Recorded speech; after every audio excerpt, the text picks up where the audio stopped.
everyone! Welcome to another episode of Live Saigon, Eat Saigon. I'm Vanessa, and today we are going to make dessert.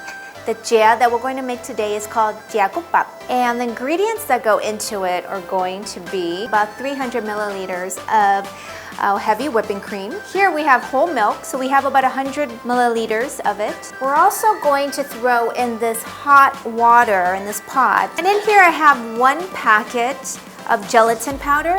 Make sure you get the coconut gelatin powder, as if you are to get the Jello one, the consistency will be off, so make sure to get the coconut gelatin. I have here some green tea powder, which we're going to make to give it a nice green tea taste and give it a little bit of color. I have here some coffee powder, which we're going to use that. So we're going to create 3 different types of jam. This one here will give it that nice light brown cocoa taste and look to it. Here I have some brown sugar, which I'm going to mix in with the gelatin.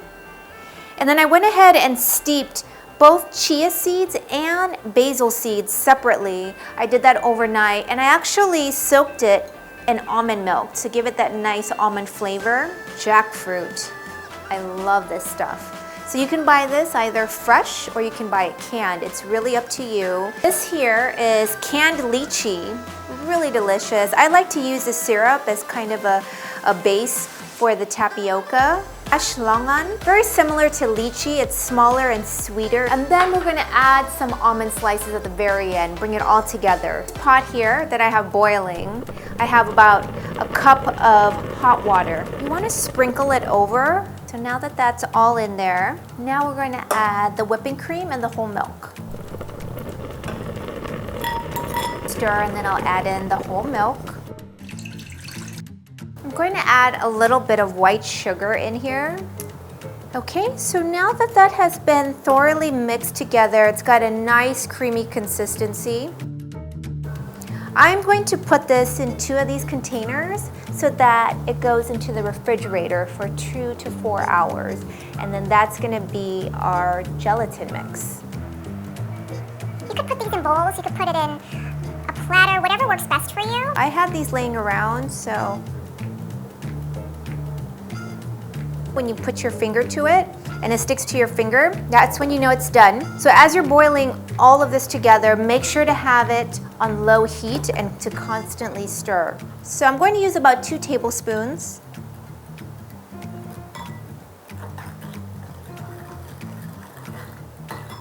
So now that that's all mixed, I am actually going to put it into the little plastic containers. So just a little bit to give it a nice light brown color.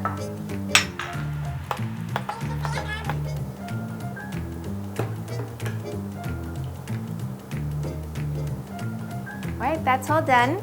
So we're going to stick this into the refrigerator for 2 to 4 hours. And I actually went ahead and pre-made some of this. So now we're going to go ahead and top it with all the fruits. The consistency will be firm, and you'll see that it's not too hard. It'll be right in the middle of pudding and jelly.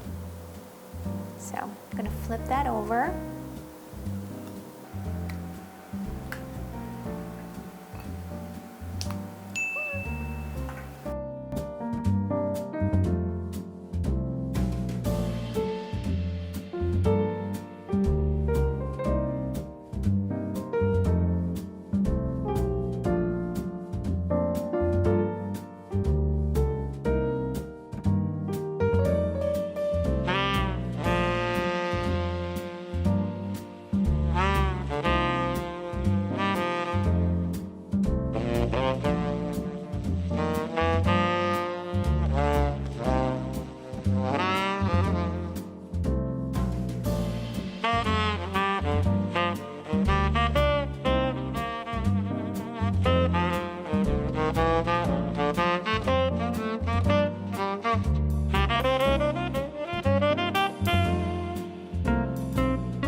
So the Chè Khúc Bạc is all done. I am now going to add some ice in here, as you're supposed to eat this cold. This is actually a chè that was originally from Hanoi. eaten in the summertime because that's when it does get warm in Vietnam, and especially for Hanoi where it's usually cooler. So I'm going to add in a couple of ice cubes. I think I'm going to go with my favorite, which is green tea. Okay, so get a little bit of syrup and the chia and basil seeds.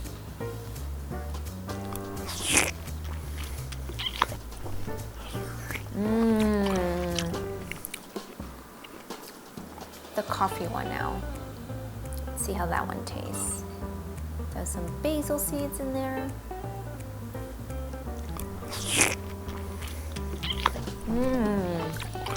That's different. Last but not least, I will try the original coconut one. I have some longan in there. Okay.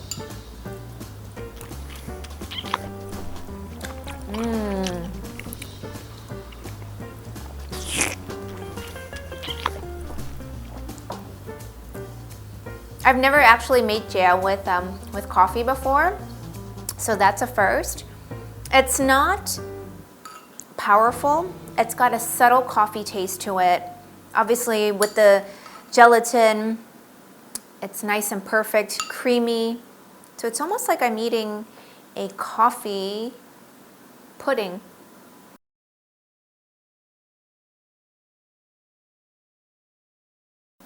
I don't know which one is my favorite. It's really hard to pick. But if I had to pick just one, I would definitely say the green tea one. And that's because I love green tea and it has that nice hint of tea flavor. I don't know what it is about it. It's just really, really yummy, but all of it is. So you'll have to try it, try the recipe, and then let me know what you think. All right, so I hope everybody liked what you saw today. If you have any comments, please leave them below. If you like what you saw, like, subscribe, tell everybody about the channel. And I'd love to see how you make your jia. Leave a comment below on if there's any different fruits that you put in there, a different method that you make to make Chè Khúc Bạc. And more importantly, I look forward to seeing you next time. Thank you. Bye.